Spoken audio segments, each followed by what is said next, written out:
Muy buenas tardes, soy Natalia Ruiz Hermanovich. Muy bienvenidos a este segundo día de la jornada Redes en Evolución, organizada por el Museo de la Evolución Humana y perteneciente a la red de museos regionales de la Junta de Castilla y León.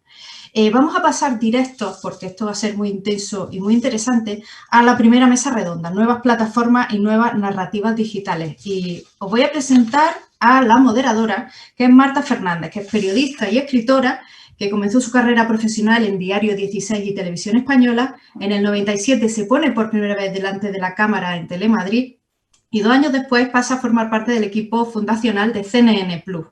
En 2007 ficha por Mediaset, donde permanece hasta 2016 en Informativos Telecinco y posteriormente en Noticias 4. Colabora regularmente con la revista cultural Jotdown y con La Ventana de la cadena SER. Ella nos va a presentar a Eduardo Prádanos y a Enrique Torralbo. Marta, adelante, bienvenida.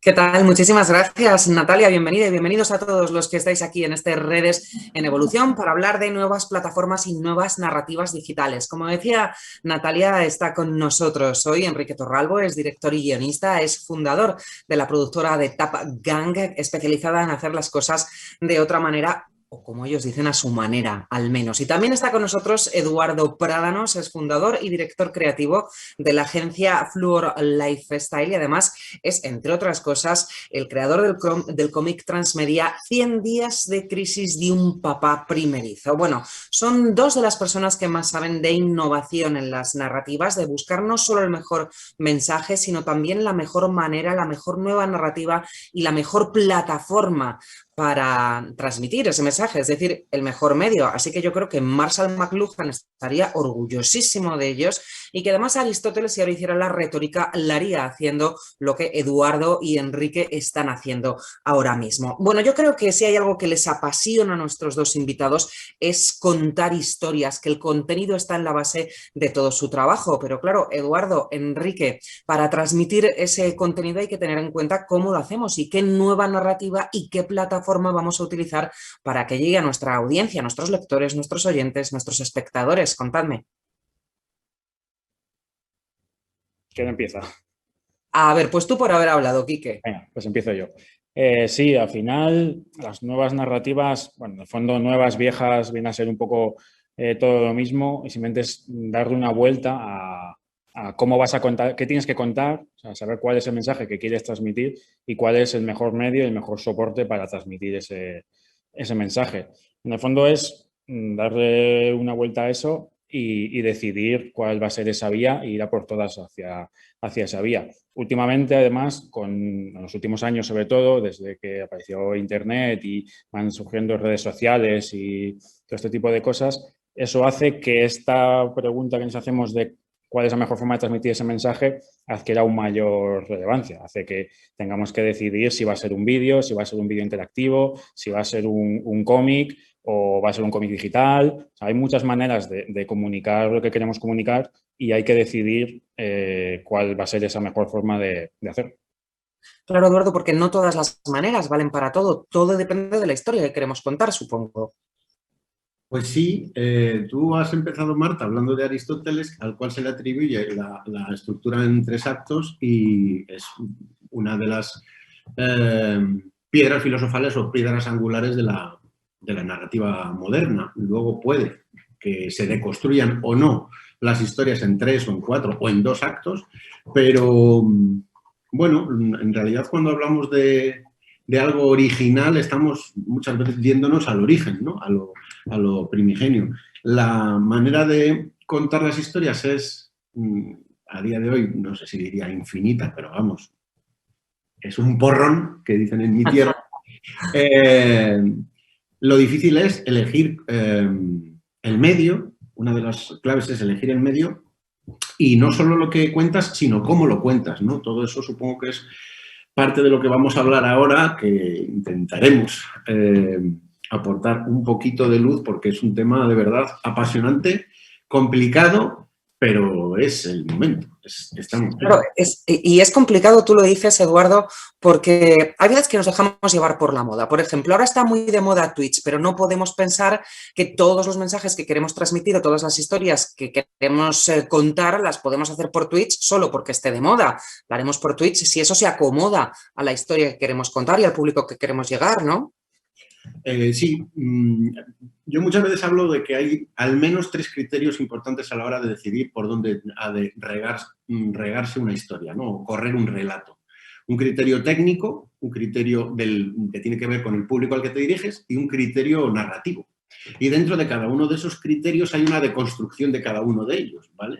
Un criterio, por ejemplo, del público al que te diriges podría ser, vale, Twitch está muy de moda.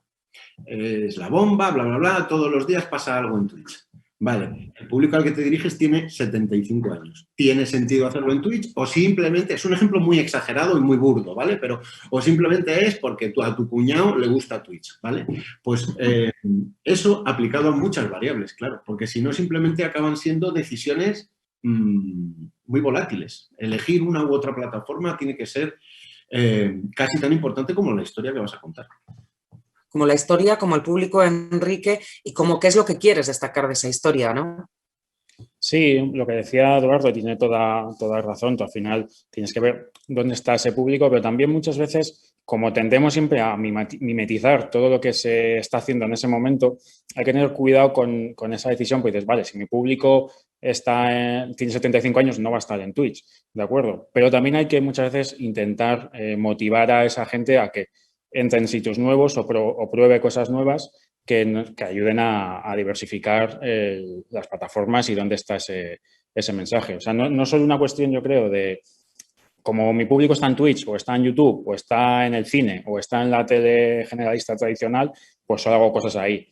Al final los públicos también van mutando y todo, o sea, aunque por ejemplo en el caso de Twitch sea una moda, la gente también se mueve y se termina adaptando. O sea, hace unos años tú decías, es que mi madre o mi abuela en la vida van a usar WhatsApp y Facebook. Y ahí están las dos a tope.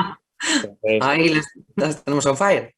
esas cosas también hay que ver un poco a medio o largo plazo para también intentar anticiparte un poco a esos flujos comunicativos que se van a producir ya en este caso casi en los próximos meses, porque antes hablábamos de cambios a años vista y ahora mismo pues estar hablando de que hoy la realidad es de una manera, pero en 6 meses a lo mejor Twitch o en un año ya no es solo el terreno de gamers de 16 a 25 años, sino que empiezan a entrar marcas o audiencias más adultas, porque bueno, la herramienta en sí ayuda a que los mensajes que se transmitan ahí o que ese público disfrute de ese contenido de una manera que le gusta y a lo mejor en un año esa fórmula ha cambiado y ese perfil más joven está en otra plataforma que no es Twitch.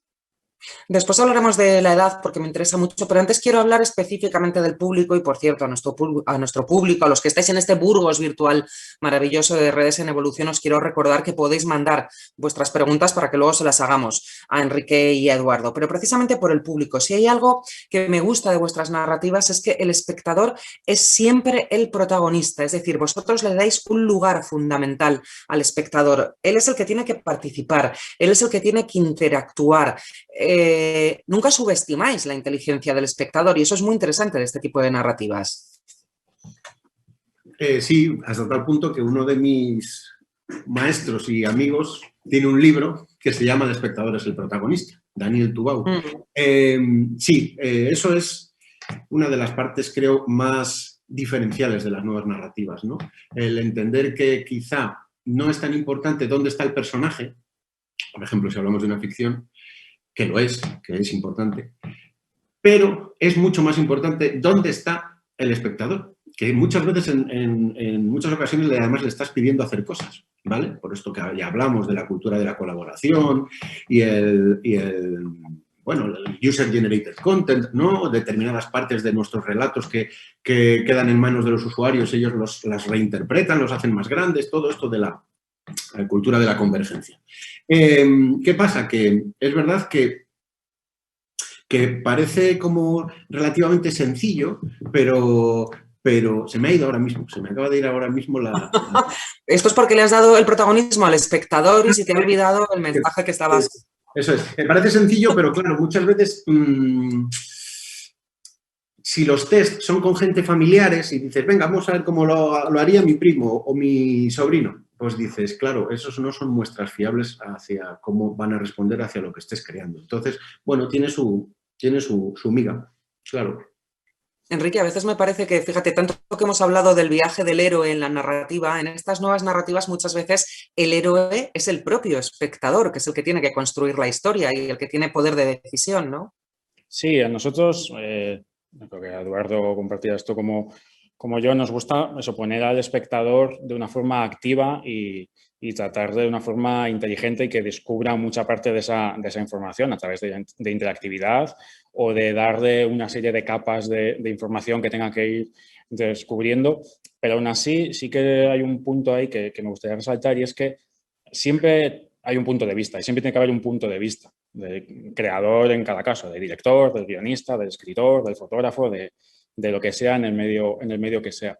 Porque muchas veces con las nuevas narrativas, ya ha pasado bastante con el tema, por ejemplo, de la realidad virtual o realidad aumentada y cosas así, que hay ejemplos muy chulos y cosas muy súper interesantes que se han hecho ahí, pero yo tengo la opinión de que es un medio que para algo tipo videojuegos, por ejemplo, funciona muy bien, pero claro, todo el mundo está en plan, esto va a ser la nueva revolución, va a desbancar al cine, a televisión, a todo lo demás. Esto lleva sonando años y luego no pasa. Y yo creo, mi teoría es que no pasa finalmente porque la gente al final quiere que alguien le cuente una historia y quiere saber el punto de vista, no digo la opinión, sino punto de vista de esa historia y saber lo que el escritor quiere comunicar y qué, o sea, qué herramientas utiliza para comunicar ese tipo de cosas. Así que por mucha información y muchas capas que le demos y mucha interactividad y muchas cosas que le podamos ofrecer al espectador, aunque le pongamos en el centro, no deja de ser siempre nuestra visión como creadores de ese contenido,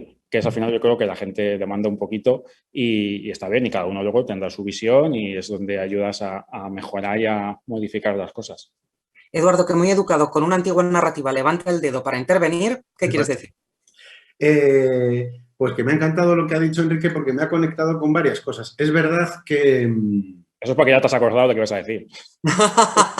Yo soy muy disperso y a las 4 de la tarde, pues imagínate, con mi hija echándome la siesta. Pero bueno, todo sea por estas estupendas charlas. Es muy difícil encontrar el punto exacto entre que el espectador sienta que está con cierto nivel de libertad dentro de una narrativa y que el autor o los autores, los creadores, sean los que de verdad dominen esa narrativa. Eso es verdaderamente complejo y ahí es donde están las buenas producciones audiovisuales de narrativas interactivas, por ejemplo.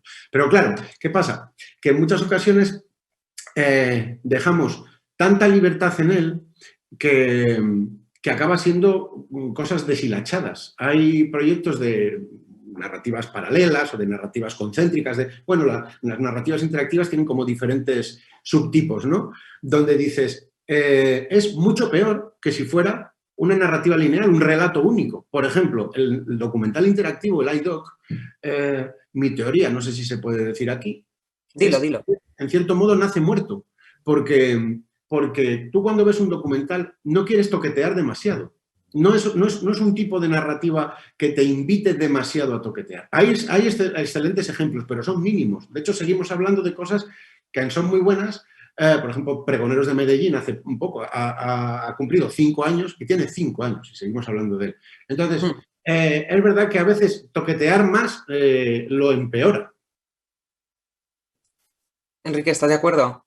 Totalmente, sí. O sea, de hecho, yo he hecho documentales interactivos y opino exactamente igual que Eduardo. Pero al final volvemos un poco a lo que comentaba hace unos minutos, que tú quieres que te cuenten una historia, sea en forma documental o sea de la que sea. Que luego tengas una parte interactiva en la cual tú puedas profundizar, por ejemplo, y sobre un tema en concreto que te están contando en ese documental puedas desplegar una gráfica o un flujo de datos o lo que sea que te ayuda a aumentar tu conocimiento sobre ese tema, eso es genial. Pero al final lo que quieres es que llegue Eduardo o tú, Marta, o quien tengas delante y te cuente una historia y, bueno, al final te aporte su punto de vista con el cual estarás o no estarás de acuerdo. Eso ya son otras cosas. Pero sí, al final el tema de la interactividad, las nuevas narrativas, al final no vale para todos realmente. Oye, como la verdad es que yo creo que a todos nos ha quedado claro que vosotros lo que sois apasionados es de contar historias y de buscar la mejor manera de contarlas para que los espectadores de Redes Innovación conozcan vuestro trabajo, aunque muchos de ellos sé que ya lo conocen. Vamos a ver algunos ejemplos. A ver, Eduardo, vamos a empezar contigo. Tú has escrito un libro, un cómic, 100 días de crisis de un papá primerizo. Claro, habrá quien diga, mira, tan moderno, y va el tío y hace un libro, un cómic, pero cuidado porque es que resulta que es un cómic transmedia. Así que si te parece, para que todos los que están siguiéndonos hoy en este Burgos virtual lo vea, vamos a ver un vídeo para explicar cómo es y luego lo comentamos. Vamos allá. Hola, ¿qué tal? ¿Se me oye? Quiero contaros una historia y bueno, para ello os voy a presentar a los protagonistas. Esta es Ari, mi mujer. Tiene 30 años y es fisioterapeuta especializada en suelo pélvico. Este es Alex, nuestro bebé, tiene 2 añitos. Y este soy yo, me llamo Edu, tengo 35 años y trabajo en publicidad. Vivimos en el barrio de Malasaña, en Madrid, y un buen día supimos que íbamos a ser papás. Cuando Ari se quedó embarazada todo era nuevo para nosotros, así que empecé a apuntar las anécdotas que nos sucedían en mi móvil. Pero lo que comenzó siendo una serie de situaciones divertidas, puntuales, se convirtió en algo recurrente, y es que todos los días apuntaba al menos una cosa. Así que de mi móvil saltó a 100 crisis de un papá primerizo. 100 crisis de un papá primerizo es un proyecto transmedia en el que cuento todo lo que nos fue sucediendo durante los 2 primeros años de vida de Alex. Quise hacerlo para desdramatizar en todo aquello relacionado con la paternidad. Y es que nos volvemos demasiado locos cuando traemos al mundo a una personita. El proyecto consta de un cómic, como piedra angular del mismo. En él hay 100 gags sobre situaciones reales que vivimos nosotros, con los amigos, con nuestras familias. Los podcasts con Ari. Grabaciones de audio donde mi mujer explica cómo vivió ella situaciones desde su punto de vista, muy diferente al mío muchas veces. Las charlas en el parque. Conversaciones con otros padres en formato vídeo en las que se cuenta cómo fue la experiencia para ellos. El cuñado bot, un chatbot en el que podrás conversar con 3 tipos de cuñados: el cuñado motivado, el cuñado agonías y el punquiñado, el cuñado punky, vamos. Las balas perdidas de Edu, las historias de los espermatozoides que no llegaron a fecundar a Ari, un jugador de baloncesto y una cantante de trap. Los cuentos para el pequeño Alex, donde escribo pequeños relatos a nuestro nene, la papipedia, la enciclopedia para los papás primerizos, y el colega cenizo, ese amigo al que todo lo que le ha sucedido es siempre mucho más importante que lo tuyo.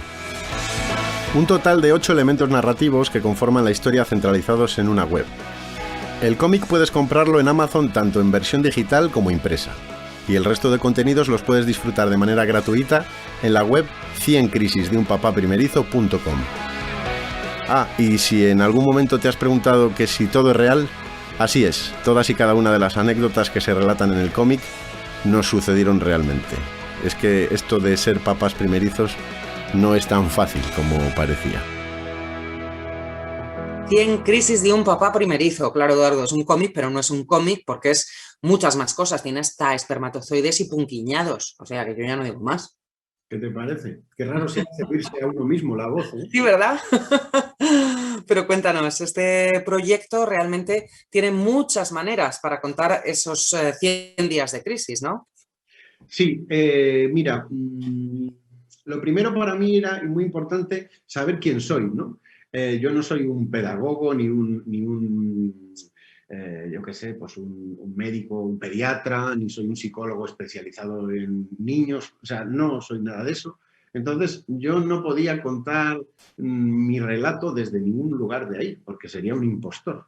Entonces, esto se mezcla también un poco con cómo es cada uno. A mí, en concreto, pues me parecía que mis amigos eran un poco exagerados con aquello de ya verás, vas a discutir mucho, no vas a volver a ver a nadie, como que era un asco esto de la paternidad. Por eso aquello de desdramatizar. Y por otro lado, también soy especialmente duro de roer con aquello de los consejos, que muchas veces son como invasiones, ¿no? Son como, oh, te da un consejo y es como, no te lo he pedido. Pero sí, pero en realidad lo que has hecho es un poco, pues, inmiscuirte demasiado, ¿no? Entonces, desde ahí es desde donde yo escribo 100 crisis de un papá primerizo. Por eso todo lo que sucede es real lo voy apuntando en el móvil y a partir de ahí luego veo que tiene tal volumen, ya no sé si interés, pero al menos volumen como para que salte a un cómic y a más lugares. Claro, pero a un cómic, pero no solo a un cómic, porque partes de esa historia se tenían que contar de otra manera y es lo que tú haces.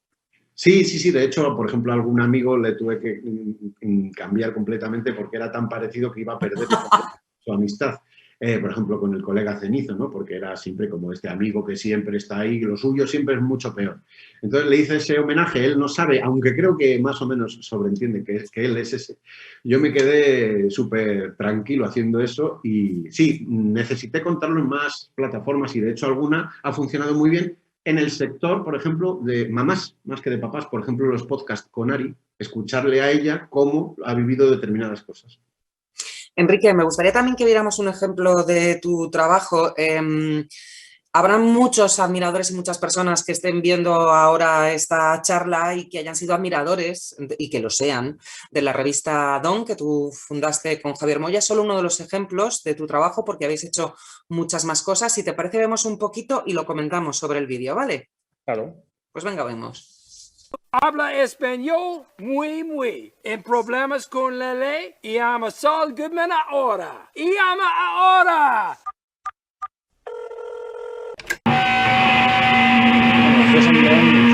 Hace 7 años fuimos de las primeras revistas interactivas para soportes móviles, tablet y teléfonos móviles y smartphones. La fundamos, como decías, con Javier Moya y el tercer socio que era Rafael Benítez, Fita, y yo. Y luego un equipo increíble de gente detrás apoyándonos. Aquí, la verdad es que usamos Don un poco también, era como nuestro juguete en el que íbamos probando todo este tipo de cosas, nuevas narrativas o nuevas formas de hacer periodismo por un lado, pero también cine, ilustración, cómic, hicimos un poco de todo. Esta parte que estáis viendo, por ejemplo, es un especial que hicimos con Vetusta Morla, con el grupo de música, en el que hicimos un concepto que se llamó Magasingle, fue idea de Fita, el nombre, y que esto consistía en un videoclip interactivo que yo llevaba muchos años queriendo hacer y que ningún grupo en España se lo ofrecía antes de Vetusta a un montón de gente que conocía y todo el mundo dijo que no. O sea, nadie. Y yo decía, pero que lo hacemos nosotros, que no tenéis que pagar nada ni que hacer nada. Y nadie se atrevía a hacerlo. Y Vetusta cogió y dijo, pues nosotros sí, venga. Luego ganamos un montón de premios de música independiente, TABI en Londres, bueno, un montón de LAUs de diseño. Y era un experimento transmedia que surgía del videoclip interactivo, que tenía su propio videoclip, digamos, clásico, ¿no? Que tú lo veías en YouTube o en la tele y ya está. Pero luego podías ir eligiendo el punto de vista de cada uno de los integrantes de la banda, ¿no? Si tú podías ver y escuchar lo que veía y escuchaba el bajista o el cantante o el batería y podías ir cambiando en directo de unos a otros o ver la mezcla final. Y luego hicimos juegos interactivos, como habéis visto que salían ahí de cartas, digamos, ¿no? de estos de memorizar. Y llegamos hasta el punto incluso de hacer como una especie de exposición de ilustraciones de carátulas alternativas y algunas de ellas llegaron a convertirse en merchandising oficial de la banda, que todavía, imagino que si entras en la web podrás comprar camisetas y ilustraciones que había hecho Ricardo Cabuelo para nosotros en este número. Fue un proyecto Don muy interesante en el que, o sea, la parte de Vetusta fue uno de los grandes hits, porque siempre nos ha gustado mucho la música y hemos hecho muchos experimentos narrativos en torno a la música y tenemos muchos amigos en la música.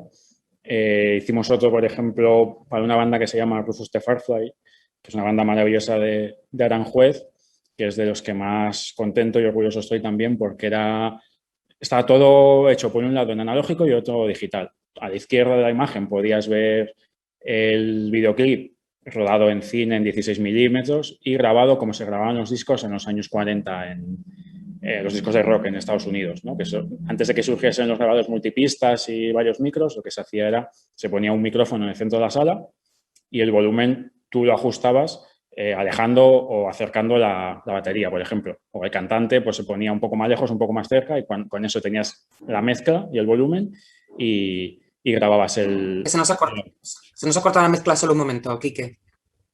¿Cómo, perdona? No, que se nos había cortado un momento justo cuando decías la mezcla, se nos había quedado ahí un poquillo. No, entonces tenías esa parte en la parte izquierda y en la parte derecha lo tenías todo en digital, ¿no? Como se haría, digamos, a día de hoy, con Pro Tools, cámaras de cine digital y todo ese tipo de cosas. Y tenías una barra en medio que podías ir mezclando y viendo un poco la imagen y el sonido y comparando un poco cómo sonaría si eso se hubiese hecho completamente analógico, cómo suena si lo hubiésemos hecho a día de hoy. Entonces hicimos un montón de experimentos de este tipo narrativo, pero también ten en cuenta que las nuevas narrativas no son solo poner botones. Por eso me gusta mucho el ejemplo de Eduardo. Entonces, no solo, vale, pongo botoncitos o tengo un ejército de programadores que me programan lo que sea, sino también es, bueno, pues hacer un vídeo. En nuestro caso estamos más especializados en temas audiovisuales, por ejemplo. Puede ser hacer un vídeo de una forma con una narrativa interna de ese vídeo, una serie de planos o de estructura o de forma de contarlo distinta. O hacer un cómic o terminar haciendo una camiseta. O sea, esas cosas que hemos hecho han terminado haciendo exposiciones o hace poco hemos ganado también un Laus de Plata por una exposición que hicimos junto con Prodigioso Volcán, una empresa de diseño de aquí de Madrid, buenos amigos y familia. Y eso era una exposición, por ejemplo, que era como llamamos de arte invisible, en el que con luz negra veías las obras. Bueno, también el soporte físico permite una serie de narrativas en las que no está todo inventado y en ese caso, por ejemplo, se hacía así porque era hablar del mieloma múltiple, que era una enfermedad invisible, ¿no? Que la gente, digamos, desconoce. Entonces, para transmitir eso, pues se hacía con Prodigioso tuvo esa idea de hacer esa exposición de arte en la que no veías nada y de repente se apagaban las luces, se ponían en luz negra y veías los cuadros pintados, ¿no? Bueno, hay mil componentes así que se pueden... La narrativa no es solo código y qué voy a hacer ahora mismo en Twitch o en TikTok o voy a programar una web, sino que puede ser un cómic o una exposición de pintura. A veces los medios tradicionales, estaba pensando en la televisión, porque por ejemplo en este vídeo que hemos visto había un fragmentito de lo que hicisteis para Arde Madrid, en la serie de televisión, y porque sé que Eduardo también ha colaborado con algunas series de televisión, El Último Show o La Alquería Blanca.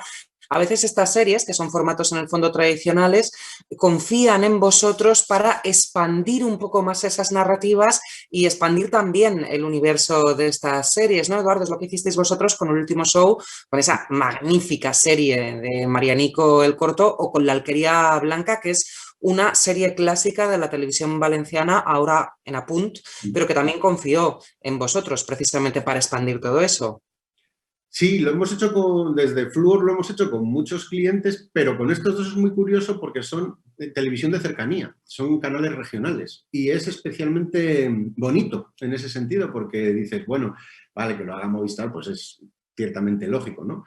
Pero Aragón Televisión o Apunt, ¿es lógico o no es lógico? Entonces, bueno, hemos tenido la suerte de que han confiado en Fluor para esto y es verdad que ahí hay una frontera muy difusa entre quizá lo que es el marketing y quizá lo que es la nueva narrativa, que se funde y es lo más bonito. Para mí eso es como un guiso donde todos los ingredientes maridan.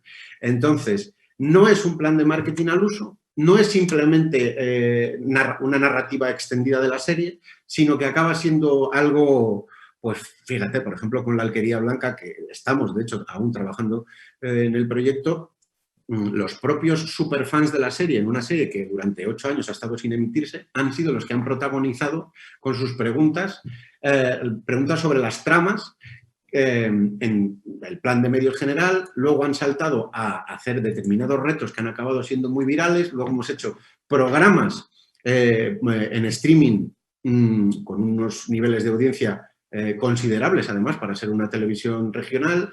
Hemos hecho hemos puesto a un personaje que deja una grabadora en el confesionario del cura en los años 70 y ahora, en la actualidad, en el año 2021, se pone a oír aquello magnetófono y escucha los 7 pecados capitales de los habitantes de la Alquería. Veis que ahí se difumina entre narrativa, entre marketing, entre branded content. Hay esa mezcla, a nosotros nos encanta porque además luego ha dado pues, muy buen resultado, claro, en audiencia también porque el producto es muy bueno y la cadena lo ha apoyado muy bien, obviamente. Yo soy muy de la Alquería Blanca, Eduardo. También soy muy de Art de Madrid. Cuéntame muy brevemente, porque quiero también darle protagonismo a los espectadores que nos están viendo, cómo fue esa acción tan bonita que hicisteis con Ana Locking, ¿no? Sí, era una colección cápsula para promocionar un poco Art de Madrid, yo creo que es un ejemplo maravilloso de formas distintas de hacer las cosas y de hacer una campaña de promoción, que eso es todo mérito tanto de Movistar como sobre todo de Paco León, que es un genio y un amor de persona con la que trabaja súper a gusto. Nosotros hicimos una parte de los créditos de inicio y luego hicimos toda esa campaña que salía ahí en el vídeo, que era esa colección cápsula con Ana Locking. Ahí lo que hicimos, Paco nos llamó porque, bueno, lo conocemos hace tiempo y era bastante fan de Revista Don y le gustaba precisamente esa cosa que hacemos nosotros, bueno, es como decías tú antes, a nuestra manera, ¿no? Que nos llama para hacer un vídeo para su colección de ropa y nosotros como, pues bueno, a ver qué nos inventamos. Y él es muy guay porque te deja muchísima libertad. Él te dice, esta es la ropa, ¿qué haces con esto? Y aunque él tiene muy claro lo que quiere y a nivel estético y tal, luego te deja muchísima libertad para rodar y hacer un poco lo que quieras. Y nosotros hicimos esa campaña con la ropa, que era una colección cápsula, que había, no sé, muy pocas prendas, que luego costaba una pasta en una tienda pop-up y en el Corte Inglés y en sitios así. Y era una acción muy chula porque la ropa molaba y nos permitió hacer una narrativa dentro de ese vídeo que habéis visto, un poco distinta. O sea, no queríamos hacer una narrativa clásica de moda, de fashion film, cosas por el estilo, queríamos hacer algo mucho más punky, underground, que realmente no iba con la serie. De hecho, la serie es en blanco y negro y este es el único producto relacionado con la serie que es en color.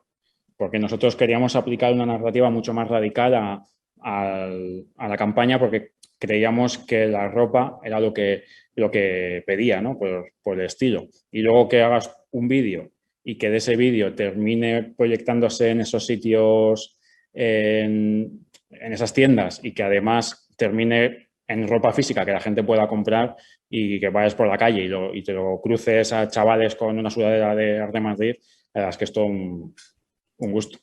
Oye, antes de pasar a las preguntas de los espectadores, quería preguntaros algo que tiene que ver con la televisión, porque hay veces que los medios más tradicionales, la televisión efectivamente confía en estas nuevas narrativas, pero hay veces que lo confía también en el producto que está emitiendo. Estaba pensando aquel pelotazo que dio Black Mirror con aquel episodio interactivo Bandersnatch, pero fijaos, es que es del año 2018, ¿no? Que estamos viendo un ejemplo de hace ya unos años. Y este ejemplo paradigmático, pues ya tiene unos añitos, ¿no? ¿Qué es lo que pasa con esto? ¿Por qué no se hacen más estas cosas? Eduardo, venga, que has movido la cabecita, te toca. A ver, Bandersnatch como experimento fue espectacular. Como historia es de los capítulos peor valorados en Black Mirror. En webs de valoración de capítulos de series, ¿vale? De poder permitírselo era Netflix y de poder permitírselo era Black Mirror, o sea, era como todos los ingredientes perfectos, ¿no? ¿Por qué no se hace más así a gran escala, algo así? Es que algo así es... tienes que tener detrás una licencia muy fuerte, un público mucho público, no es tan sencillo, es un proyecto de muchísimos millones de dólares, ¿no?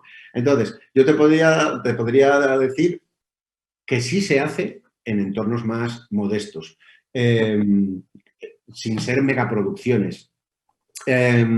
Muchas veces hay ocasiones en las que hacemos narrativas interactivas en las cuales lo más sencillo es que el espectador se sienta como una especie de elige tu propia aventura del siglo XXI, ¿no? Bueno, sé que hay un inicio, que para todos es el mismo.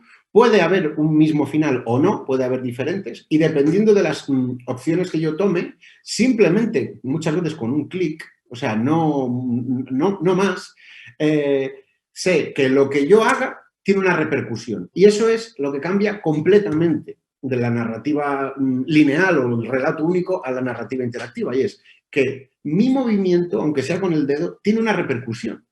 Entonces, ¿cómo no vas a ser protagonista ahí? Entonces, en cosas más pequeñitas, sin ser Bandersnatch, hay muchos ejemplos y incluso pues, en realidad virtual, que aunque vimos un hype y luego vimos la caída fulgurante, ahora está estable la realidad virtual para determinadas industrias y ahí vemos narrativas interactivas muy adecuadas y muy bien hechas. Enrique, me gustaría preguntarte por un ejemplo de HBO, porque yo el otro día te preguntaba por una narrativa innovadora que a ti te hubiera llamado mucho la atención y precisamente me hablabas pues de unas acciones que hizo HBO, ¿no? Cuéntanos, ¿qué era? Sí. Bueno, pues lo que decías del capítulo este de Black Mirror, yo personalmente no me gusta demasiado. Me parece de los peores capítulos y de hecho me parece un ejemplo de narrativa interactiva mal aplicada y mal entendida, realmente. Un poco, es muy soso y es un poco lo que dice Eduardo, que es un poco vive tu propia aventura 2.0, pero sin sacar ningún tipo de partido ni de jugo a lo que es el universo de Black Mirror. Y de hecho, estos dos ejemplos que comentábamos, que son de HBO, son de 2007, si no recuerdo mal, uno es HBO Voyeur y otro es HBO Imagine, que salieron como muy seguidos. Ya no se pueden ver, ya eran webs que ahora están caídas.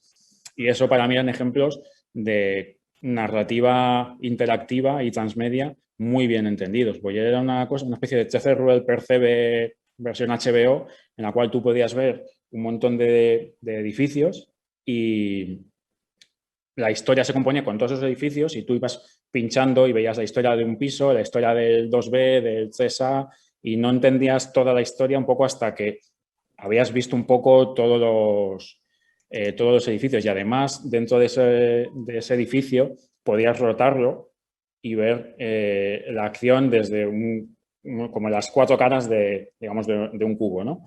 De un cuadrado. Y a veces veías una cosa en un punto de vista y creías que estaba pasando una cosa, pero cuando veías el mismo plano desde la otra cara del cubo, resulta que había una persona que estaba escondida detrás de una columna, entonces no la veías desde un plano, pero en el otro plano sí. Entonces decías, está pasando esto. Y es un ejemplo muy chulo de cómo aplicar esa narrativa y que luego además ellos lo hicieron en el mundo físico, que también es un punto importante de estas cosas. Ellos lo llevaron a un edificio y esta narrativa de cubo construyeron creo que en Times Square un cubo en el cual la gente se movía alrededor del cubo para descubrir esa historia. La superventana indiscreta, vamos. Sí, es una cosa así, o sea, la ventana indiscreta a nivel HBO. O sea, vamos a hacer esto y vamos a barrer con todo el mundo. Venga. Y el de Imagine también era muy chulo porque era como una especie de red, también creo que era de un año después, de 2008, claro, han pasado ya sus 12 añitos o 13. Y era una historia fragmentaria en la cual la historia se componía por vídeos, pero también por fotos, por textos. Entonces tú vas viendo distintos retazos de esa historia.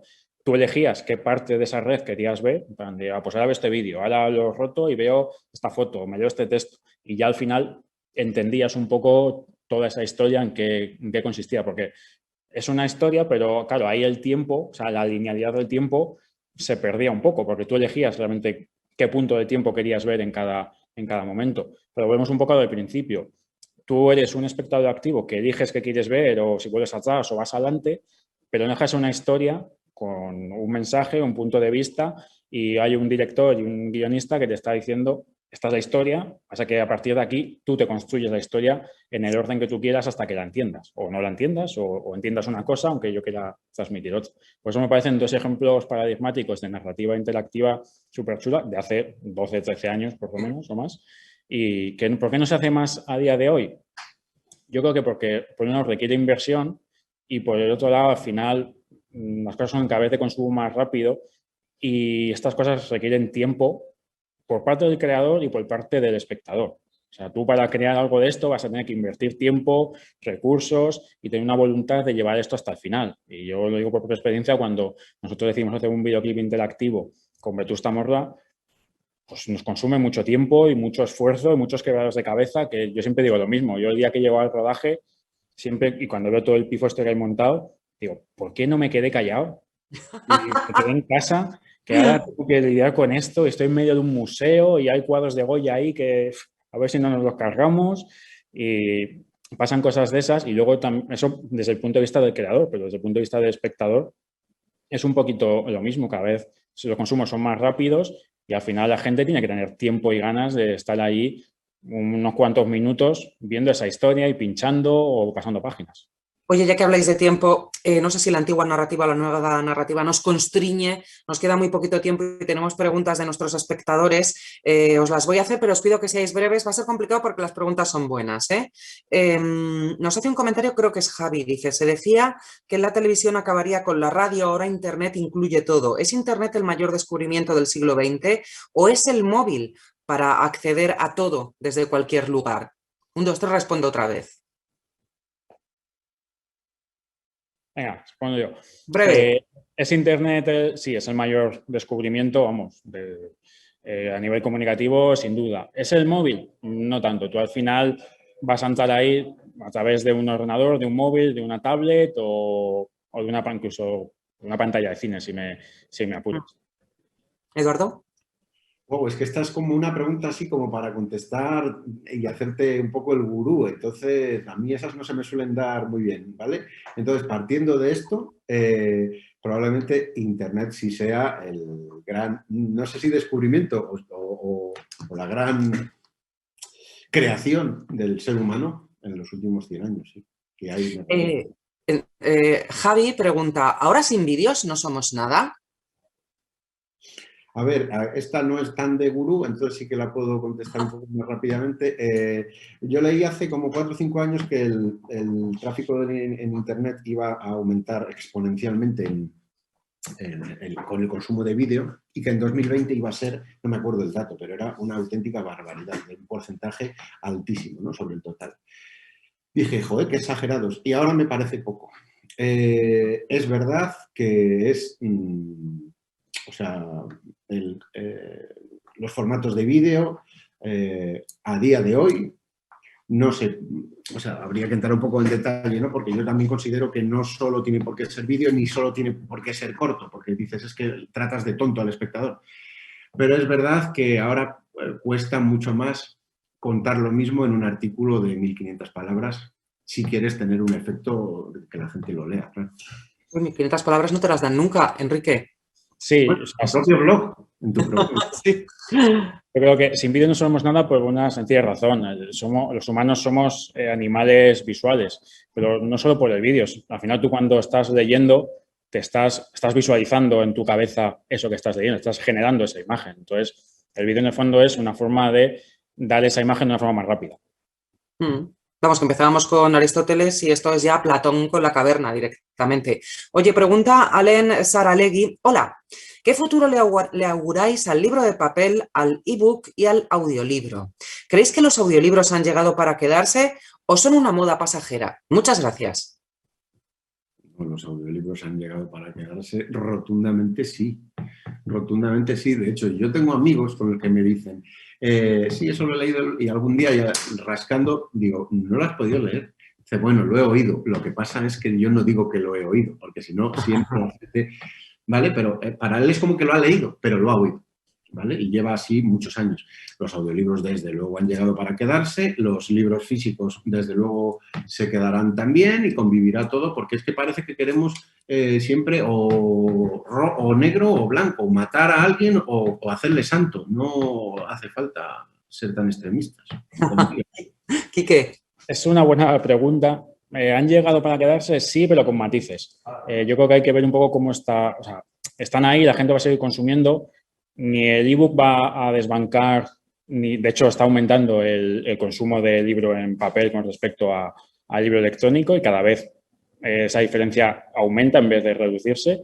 Y los audiolibros creo que es lo mismo. Va a ser algo que la gente va a utilizar, se va a poner cuando vaya a la piscina a nadar y cosas por el estilo, pero no creo que vaya a ser algo tampoco masivo ni que vaya a dominar el mercado como muchas veces nos quieren hacer crear campañas de marketing con estas nuevas fórmulas.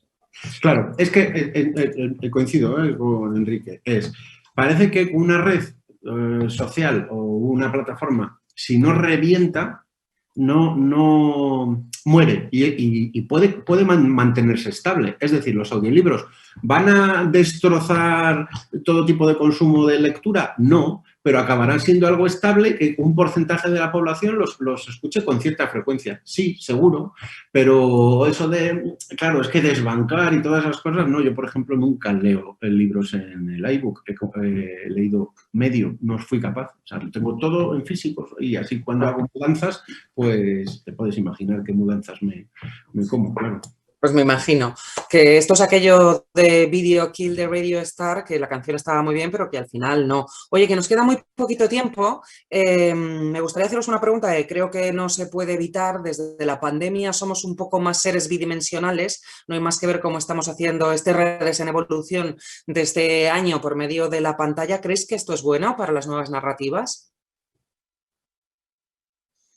No lo tengo yo muy claro que si es tan bueno para las nuevas narrativas. Creo que va a ayudar a la gente a que se acostumbre un poco a teletrabajar, a tener reuniones por Zoom o lo que sea, pero yo creo que al final lo que venía siendo, o sea, seguirá siendo. Y no creo que vaya a implantarse tanto este tipo de cosas. Creo que cuando superemos la pandemia volveremos un poco a ese viejo mundo, bueno, con cambios y cosas nuevas, claro. Pero no creo que las nuevas narrativas ni mejoren ni empeoren por el tema de la pandemia y el hecho de que ahora hagamos todo a través de una pantalla.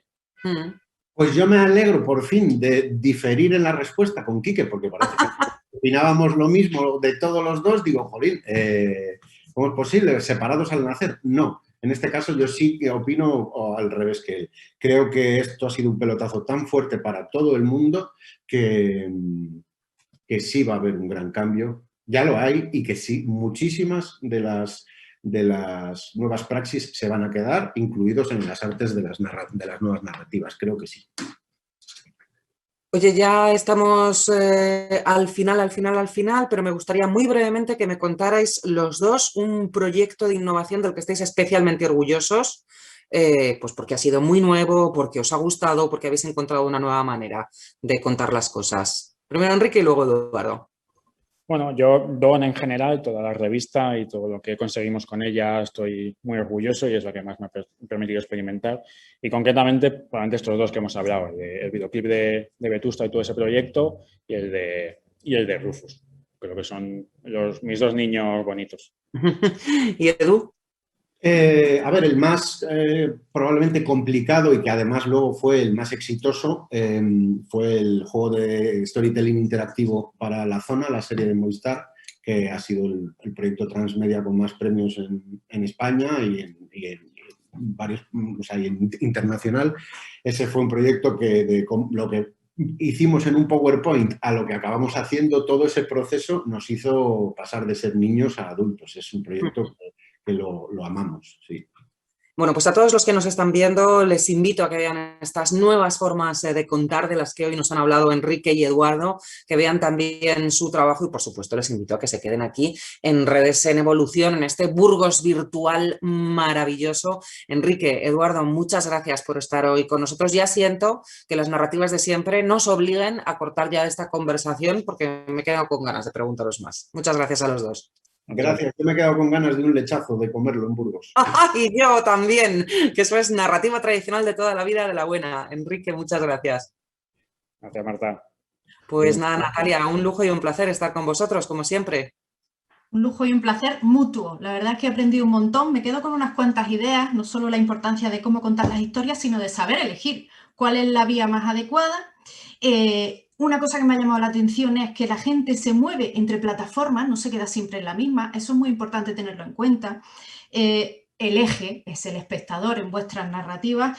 Y otra cosa, dejar que los profesionales hagan su trabajo, darles esa libertad que comentaba Quique, ¿no? Y bueno, y que los experimentos están muy bien, pero que son caros y necesitan tiempo, tanto por parte del creador como por parte del espectador. Muchísimas gracias, Marta, muchísimas gracias, Enrique, muchísimas gracias, Eduardo, y vamos a continuar con nuestra jornada.